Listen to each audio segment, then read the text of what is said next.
পৰিশ্ৰম কৰি মানে টকা ঘটাটো বৰ কষ্টকৰ বুলি ভাবে।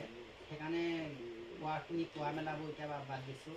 আৰু তেওঁলোকে বাহিৰত গৈওতো একো লাভ নাই, লোকৰ তলত কাম কৰিব লাগে। নিজে যদি ঘৰত শিকি যদি সম্পূৰ্ণ কামটো কৰে, নিজেই নিজৰ ওপৰত থিয় দি আৰু ওচৰ চুবুৰীয়া বা নিবনুৱাৰ যুৱক যুৱতী তেওঁলোকক মাতি আনি হ'লেও 2-3জন 4জন গোট খাই হ'লেও এটা সৰু প্ৰজেক্ট আৰম্ভ কৰি তেওঁলোকে উপকৃত হ'ব পাৰে।